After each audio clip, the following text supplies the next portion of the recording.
시간 다 함께 자리에 일어나 기쁨으로 찬양합니다.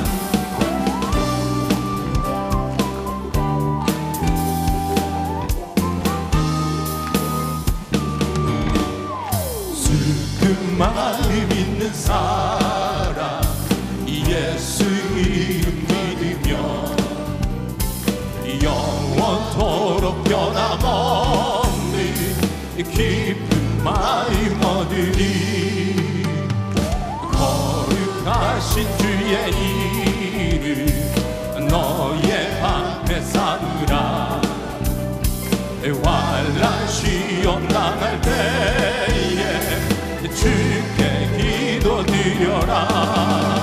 예수의 이름은 세상의 소망이요 예수의 이름은 천국의 기쁨일세. 예수의 이름은 세상의 소망이요 예수의 이름은 천국의 기쁨일세. 주님, 우리가 주님을 갈망합니다. 주님을 고대합니다. 임하여 주시옵소서. 할렐루야. 주님 약속하신 말씀 위에서 영원토록 주를 찬송하리라. 소리 높여 주께 영광 돌리며 약속 믿고 굳게 서리라.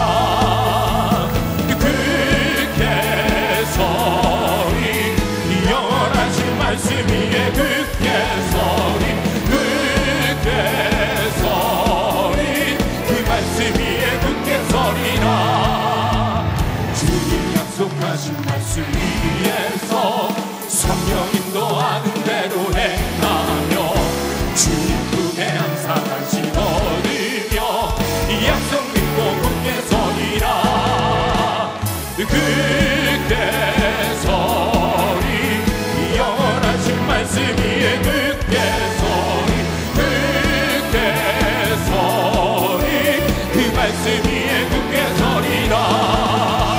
굳게 서리 영원하신 말씀 위에 굳게 서리. 굳게 서리 그 말씀 위에 굳게 그 말씀 위에 그 말씀 위에 굳게 서리라. 그 말씀 위에 굳게 서리라. 할렐루야.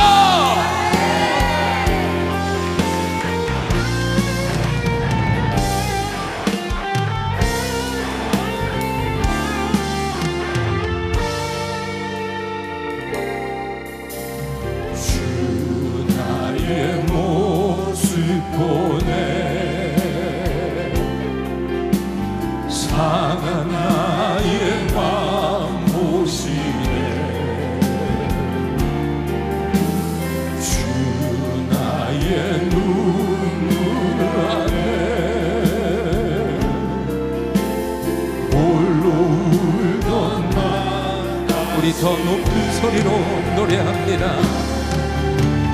주 사랑 내게 있네. 할렐루야. 그 사랑이 날 채우네. 주내 내게 있네.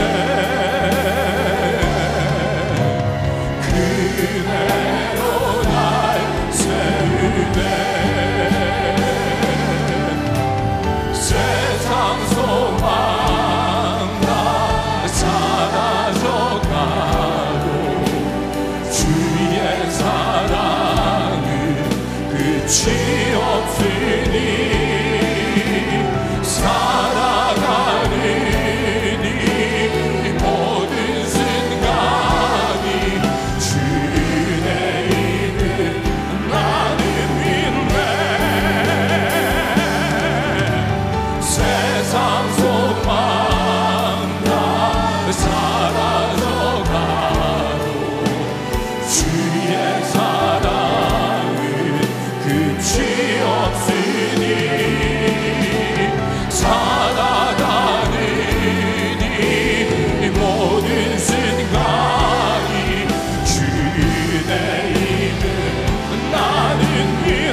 오늘은 예수 오심을 기다리는 대림절 첫 번째 주일입니다.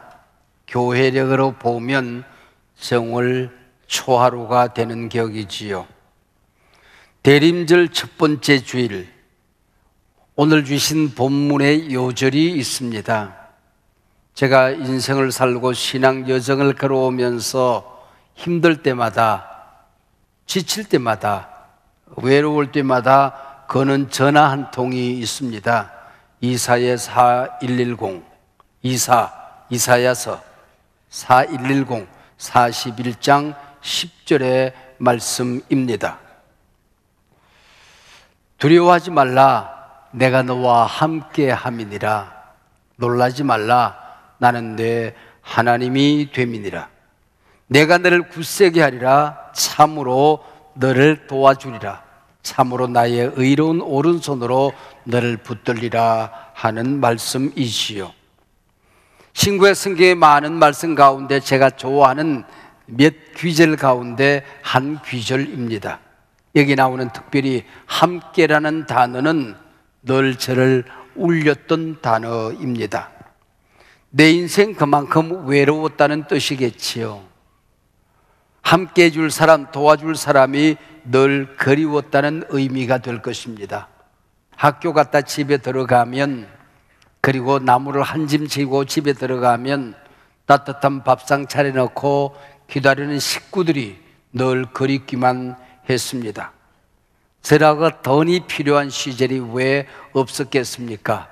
등록금이 필요할 때도 많이 있었습니다. 그때마다 조금만 누가 도와주면 인생을 달려갈 것만 같고 언덕을 올라가는데 힘이 될 것만 같았는데 늘 외롭고 손은 비어있기만 했습니다. 그때마다 저는 이사의 4110 전화를 걸었더랬었지요. 저뿐만 아니라 이 말씀을 듣는 많은 사람들이 위로를 받았습니다. 용기를 가지고 일어났습니다. 희망을 가질 수가 있었습니다. 출애굽의 영웅 모세는 도망자 신세가 되어서 처가집 머슴살이 40년, 이제 그 나이 늙어막 80이 넘어서고 있었습니다. 모든 걸 정리해야 되는 바로 그 시점인데 하나님이 찾아오신 것입니다. 하나님이 찾아오셔서 내 백성을 구원하라 말씀하십니다. 하나님, 늦었어요. 저는 아니에요. 네가 가서 내 백성을 구출해. 저는 말도 못해요. 리더가 되기는 영 걸렸어요. 내가 뭘 가졌다고요. 그래도 계속 하나님이 말씀하시니까 출애굽기 4장 13절에서 모세는 짜증을 합니다. 주여, 보낼 만한 자를 보내십시오 하고 하나님 앞에 덤벼듭니다. 그러다가 약속의 말씀 하나 달랑 붙들었습니다. 무기가 손에 들려있는 것도 아닙니다. 군사를 보내주시겠다는 약속도 아닙니다. 강대국이 너와 함께 할 것이야, 이것도 아닙니다. 하나님이 너와 함께 할 것이야. 이 함께라는 단어 하나 붙들고 이스라엘 백성들을 이끌고 광야로 나오는 것입니다. 함께라는 이 단어를 상징하는 법궤를 메고 나오는 겁니다. 법궤가 백성들 앞에 서 있으면 백성들은 그렇게 믿었습니다. 하나님이 우리 앞에 계셔. 법궤가 옆에 동행하는 걸 보면서 하나님이 우리 곁에 계시네. 광야에 머물 때는 법궤가 가운데 있으면 동서남북으로 12지파가 나누어서 진을 칩니다. 하나님이 우리 가운데 계시라고 믿었던 것이지요. 우리가 예수 믿고 살아가는 복이 참 많이 있지 않습니까? 제가 살아오면서 예수 믿고 받는 많은 복이 있지만은 함께라는 이 단어는 시시한 단어가 아닙니다. 하나님이 나와 함께 한다는 이것은 작은 사건이 아닙니다. 그래서 오늘 설교 제목이 함께입니다. 함께. 오늘 본문의 배경은 솔로몬 왕 이후에 나라가 나누어집니다. 남유다, 북이스라엘로. 두 나라가 원수가 되어 싸움박질 하다가 두 나라가 다 망합니다. 포로로 끌려가서 비참한 노예 생활을 살아가는데 금방 돌아갈 줄 알았는데 10년, 20년, 30년 모든 것을 이제 내려놓고 절망하고 포기해야 되는 이 시점이었습니다. 바로 이때 나타난 선지자가 이사야 선지자였습니다. 나타나서 1장부터 40장까지 긴 시간 동안 자목자목 책망합니다. 유대 백성들의 죄를 질책을 합니다. 그리고 오늘 본문 41장에 들어서서 마치 다른 사람처럼, 이사야가 아닌 사람처럼 희망을 선포합니다. 이스라엘의 회복, 이스라엘의 구원을 선포하기 시작하는 것입니다.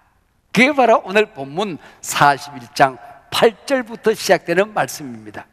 여러분, 첫째 단어가 뭔지 아십니까? 그러나 라는 단어입니다. 그러나.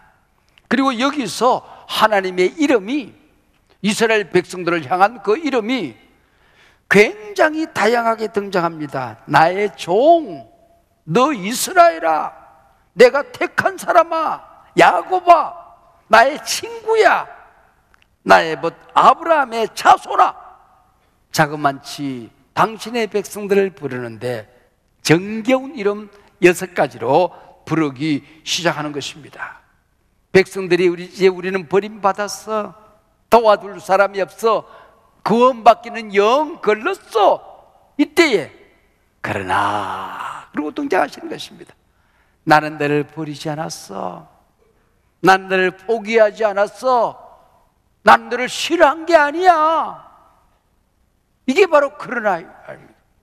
내가 너를 도와준다니까, 내가 함께 한다니까, 너를 굳세게 한다니까, 너를 붙들어 준다니까. 그리고 하나님이 등장하기 시작하는 것입니다. 오늘 본문 이스라엘 백성들이 얼마나 비참한 상황에서 버려져 있었는가를 상징적으로 표현하는 한 단어가 나옵니다. 바로 그 단어가 41장 14절 말씀이거든요. 버러지 같은 너 야곱아, 그랬습니다. 버러지 같은 너 야곱아. 개역 번역, 옛날 번역에서는 지렁이 같은 너 야곱아, 그렇게 했어요. 여러분은 버러지라는 번역이 괜찮으세요? 아니면 지렁이라는 번역이 괜찮으세요? 저는 지렁이라는 번역이 훨씬 더 정겹습니다. 이유가 있어요. 이때 이스라엘 백성들은 유브라데스 강 유역에 흙을 짊어지고 다니면서 강둑을 쌓는 일을 했던 것입니다. 택배를 하는 가장이 있어요. 식구를 먹여 살리기 위해서, 한 끼 밥을 더 따뜻하게 먹이기 위해서 이제 커가는 자식 등록금이라도 모아놔야 되겠다는 생각이 들어서 하나 더 얹고 한 발짝 더 뛰고, 그러다가 지치고 무릎이 나가고, 그러다가 병이 들곤 하는 사람들이 있지요. 유브라데스 강 유역에서 흙을 짊어지고 흙이 적으면 매질을 당합니다. 그래서 한 삽도 한 삽도 무겁게 흙을 짊어져 가다가 툭 걸려 쓰러집니다. 그러면 흙더미가 자신의 몸을 뒤덮어요. 그리고는 흙을 털고 머리카락에 묻은 흙을 털어내고 피범벅이 된 얼굴에 흙을 털고 일어서는 꼴이 영락없는 지렁입니다. 흙더미를 헤집고 올라가는 모습이 영락없는 지렁이에요. 이게 바로 지렁이 같은 너 야곱아, 그 얘기입니다. 이스라엘 백성들이 역사 무대 중심에서 잘 나갈 때에, 찬란할 때에 부르신 게 아니라고 하는 것입니다. 9절에 보니까 내가 땅 끝에서부터 너를 붙들며 땅 모퉁이에서부터 너를 부르고 그랬습니다. 지구 저 땅끝 모퉁이에 갈 때까지 가는 막다른 골목에서 버려져 있는 그 상황 속에서 나는 내 백성을 나는 버리지 않는다, 나는 너를 싫어하지 않는다, 너를 내가 포기하지 않는다, 그리고 불러냈다고 본문은 말씀하고 있는 것이지요. 10년, 20년, 30년 흐르다가 하나님을 불러본 적이 오랍니다. 속으로 하나님 누구세요? 하고 묻고 싶은 심정입니다. 그걸 아시고 하나님께서 말씀하십니다. 나 여호와 너의 하나님. 13절에 그랬어요. 나 여호와 너의 하나님.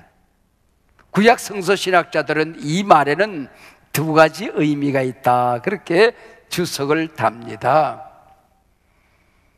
너는 너 자신을 사랑하지 않지만은 나는 너를 사랑하는 너의 주인이야, 너의 아버지야, 그 얘기입니다. 바벨론이 두렵니? 아스르가 무섭니? 아스르도 바벨론도 내 것이야. 나는 그들의 주인이야. 네게 인생의 미래가, 너희 나라 미래가 매우 불투명하니 나는 미래의 너 주인공이란다, 그 얘기입니다. 여호와라는 얘기는 구약 성서 신학자들이 명사형으로 부를 것이 아니라 동사형으로 이해를 해야 된다, 그렇게 했어요. 하비곡스라는 사람이 썼던 세속도시라는 책에 보면 구약자들의 이야기를 짤막하게 소개하고 있습니다. 창세기 1장에서 천지를 창조할 때도 하나님이셨어요. 근데 하나님이 사람을 빚어 만들어, 그리고 사람을 잘 다듬어서 그 코에 생기를 불어넣는 그 시간부터 창세기 2장 4절부터 하나님의 이름이 여호와로 바뀌어집니다.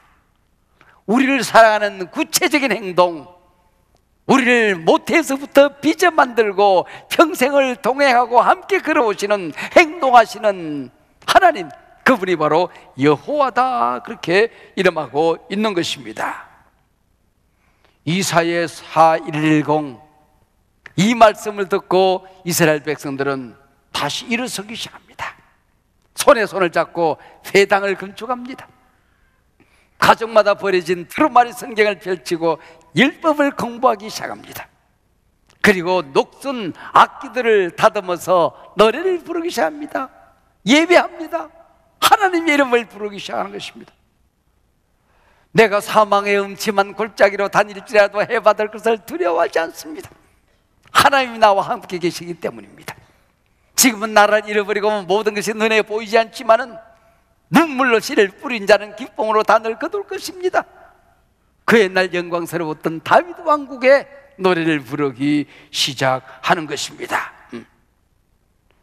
여러분, 이 노래를 부르면서 힘을 얻은 이스라엘 백성들이 벌떡이라서 몇 년을 기다리는 거 아니? 70년을 기다려요. 70년을. 이게 간단한 세월입니까?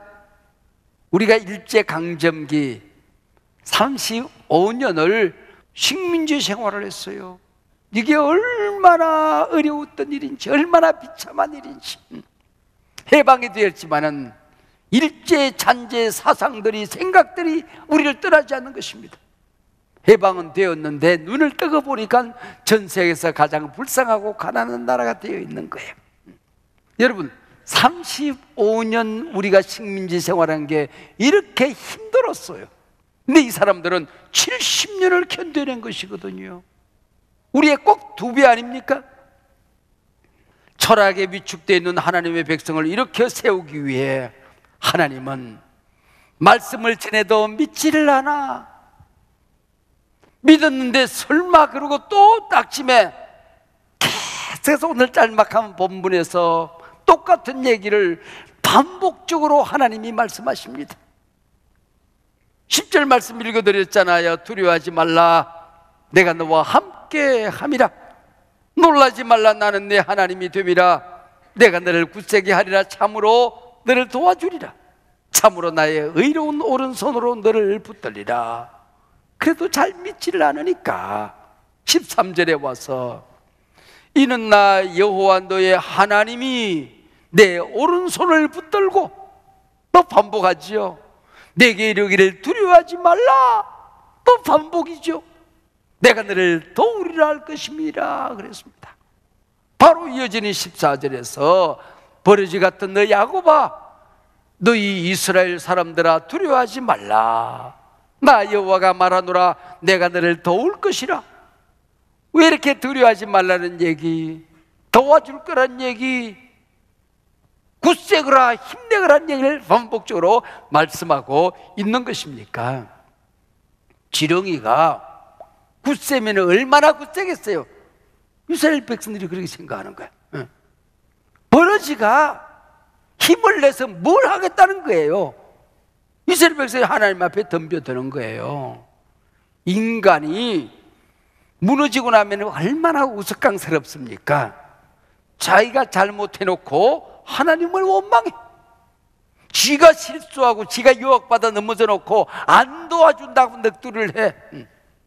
하나님의 자녀들이 이방 땅에 천덕꾸리가 되어 놓고는 나를 빼앗긴 게 지네들 아니야.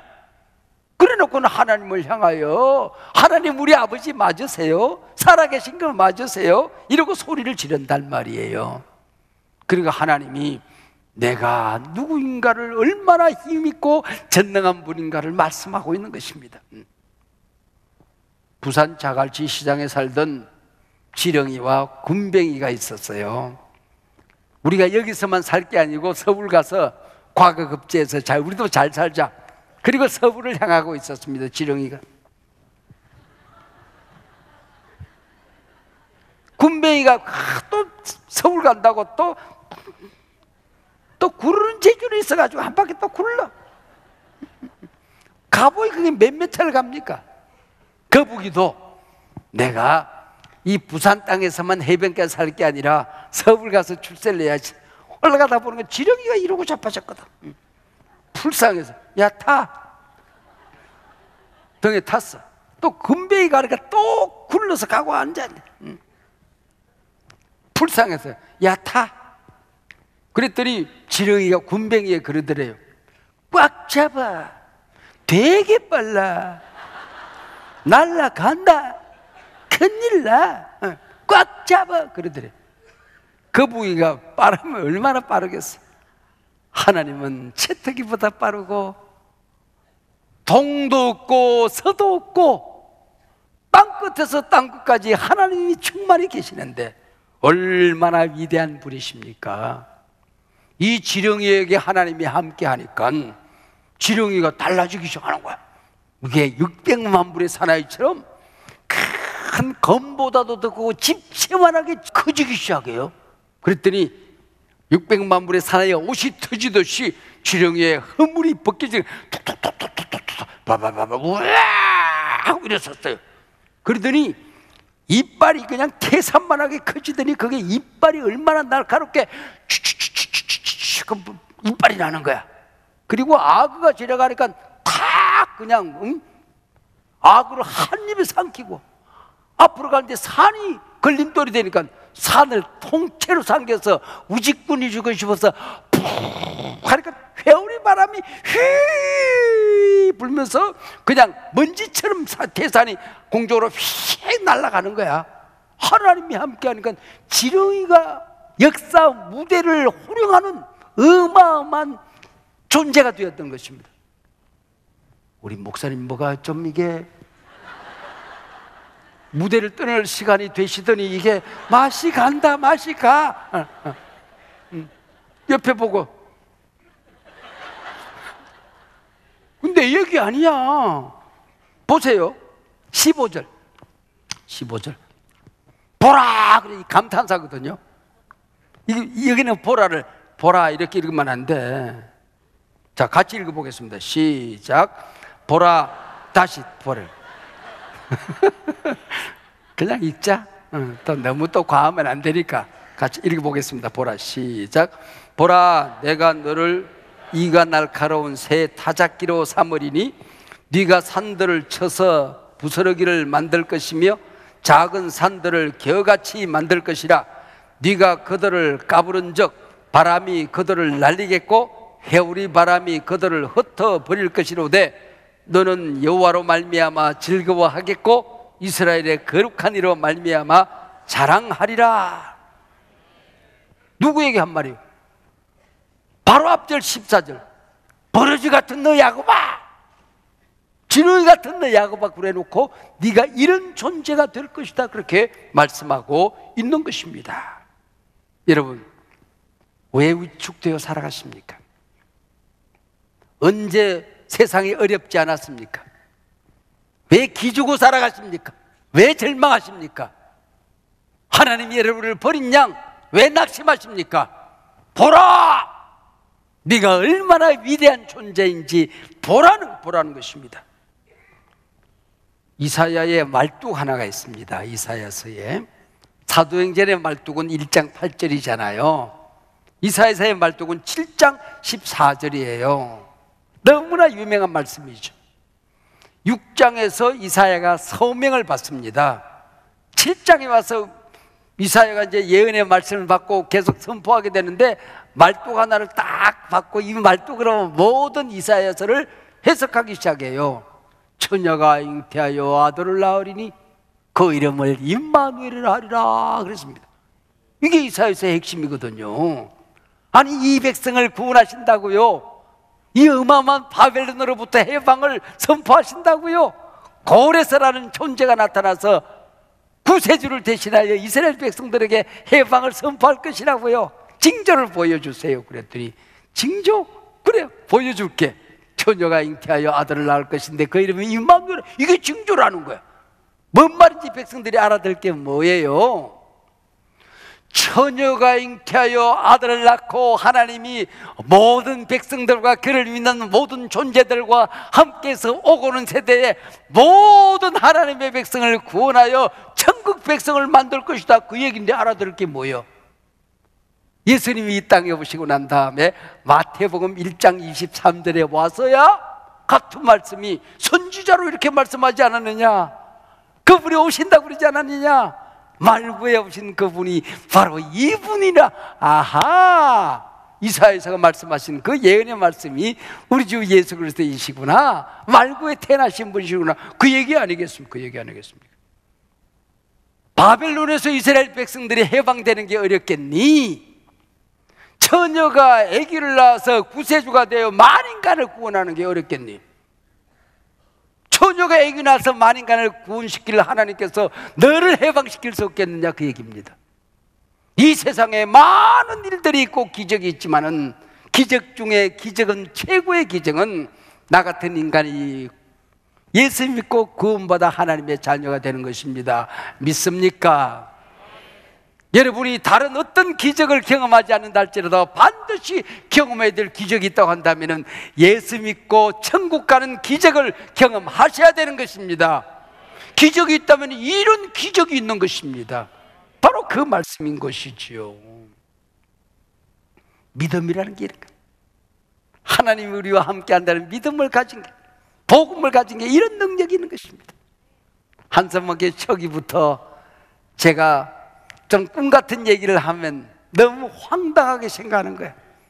근데 세월이 지나면서 제가 선포했던 일들이 이루어지거든요. 더 크게 이루어지거든요.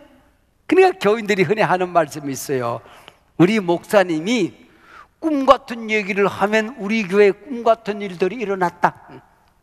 한번 따라하세요. 믿음으로 꿈 같은 얘기를 하면 꿈 같은 일들이 일어난다. 믿으시기 바랍니다. 하나님을 믿으시기 바랍니다. 말구에 오신 예수 그리스도가 어떤 분이십니까?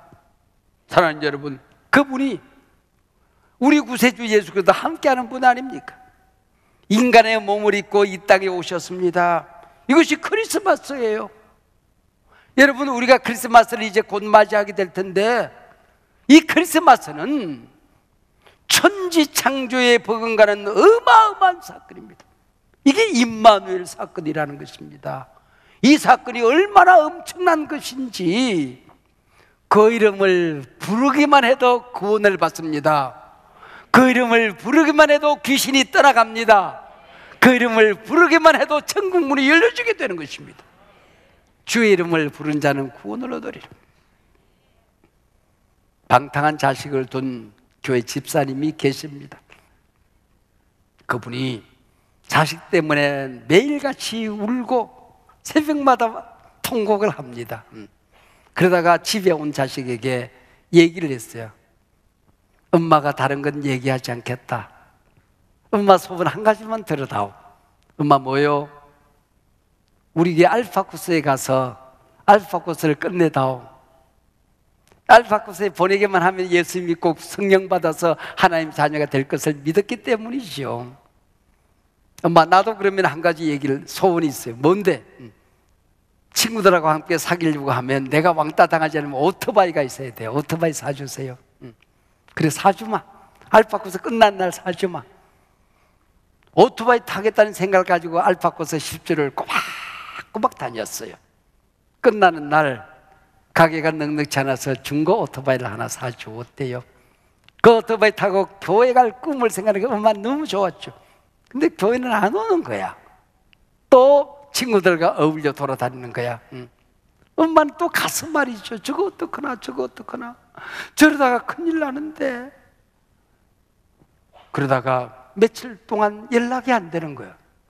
그러다 갑자기 아차 싶은 생각이 들어서 옥탑방 아들이 혼자 사는 집에 가보았더니 아들이 죽어 있는 거예요. 누구에게도 연락하지 않고 혼자 장례를 치릅니다. 그리고 보니까 알파코에서 받았던 가장 큰 선물이라는 복음 제시 조그마한 소책자가 있어요. 제가 쓴 책인데 그게 옆에 놓여 있는 겁니다. 죽기 전에 그 책을 읽었던 것 같아요. 그러면서 통곡을 합니다. 목사님, 우리 아들 구원 받았을까요? 우리 아들 천국 갔을까요? 마지막 선물인데 새 오토바이 사줄 걸 그랬어요. 제가 할 수 있는 말은 다른 말이 없었습니다. 누구든지 주의 이름을 부르는 자는 구원을 얻으리라. 한평강도도 나를 기억해 주시어 당신의 나라에 임할 때 이 한마디 때문에 오늘 네가 나가와 함께 나군에 있으리라. 그 말씀 증가하는 것 외에는 다른 말씀이 없었던 것이지요. 누구든지 주의 이름을 부르는 자는 구원을 얻으리라. 천재신 성명이는 예수, 그 이름이 얼마나 놀라운지. 예수라는 이름만 불러도 그 입에 얼마나 풍부한 은혜가 넘치는지를 노래한 노래가 있습니다. 예수, 오 그 이름 나는 말할 수 없네. 그 이름 속에 있는 비밀을, 그 이름 속에 있는 사랑을, 그 사랑을 말할 수 없어서 그 풍부함 표현 못해서 비밀이 되었네. 그 이름 비밀이 되었네. 예수 이름의 풍성함을 얘기하다. 성탄절 말구에 누이신 아기 예수, 그분을 기다리는 우리들, 그분이 지푸라기 하나를 붙들고 추위에 발을 떨고 있지만 그 손이 어떤 손입니까? 맹인의 눈에 진흙을 발라 눈을 띄울 손입니다. 죽은 소녀를 일으키며 소녀야 일어나라, 죽은 자가 살아날 손 아닙니까?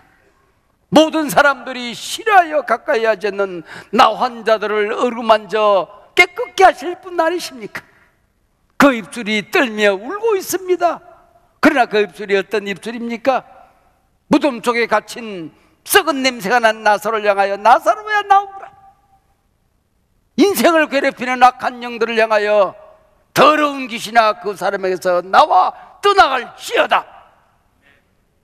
태풍이 불어 풍랑이 일어날 때 풍랑아 잠잠하라 말씀하시니 바다가 잠잠하여 지더라. 사랑하는 가족을 병석에 눕혀놓고 오신 분이 계십니까? 그 곁에 주님이 함께 하십니다. 어려운 사업터 속에서 무너져가는 가게를 붙들고 쩔쩔매시는 분이 계십니까? 주님이 아파하며 그 자리에 함께 계십니다. 세상에 파도는 거칠 것만 해서 당황스러운 분이 계십니까? 당신의 인생의 배에 주님을 모시십시오. 주님께서 풍랑을 꾸짖어 주실 것입니다.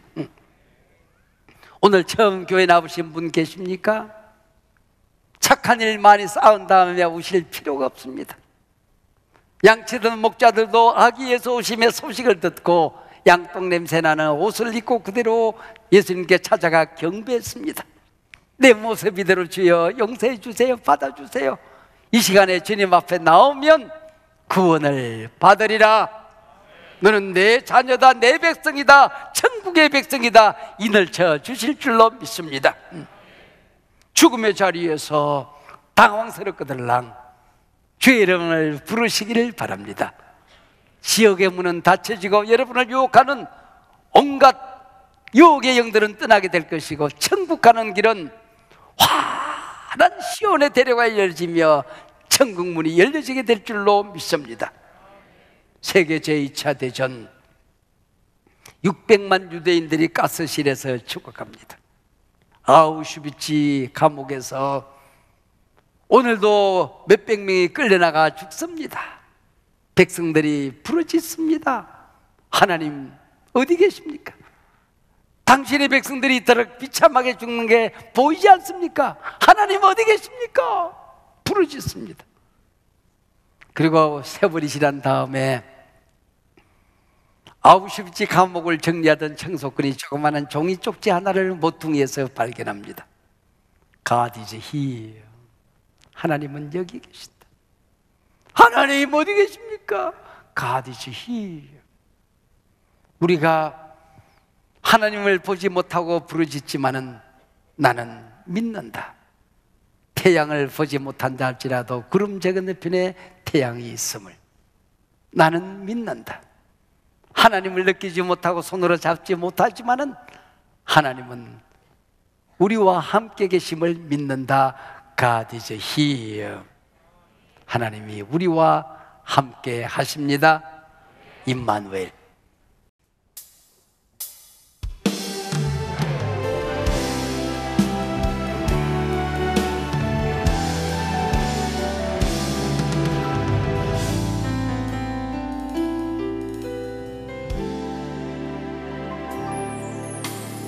왜 슬퍼하느냐,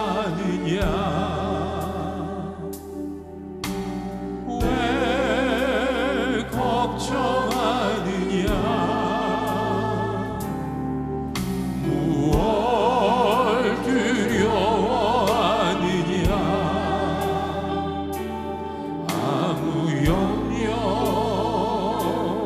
말아라.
이제는 우리 주 예수 그리스도의 은혜와 아버지 하나님의 크신 사랑과 보혜사 성령님 함께 하시고 동행하시고 교통하심이 이 귀한 하나님의 백성들, 구원받은 하나님의 자녀들, 한소망의 모든 가족들, 저들의 가정 자손 대대 생업 터전마다 위에 지금부터 영원토록 함께하옵기를 간절히 축원하옵나이다. 아멘.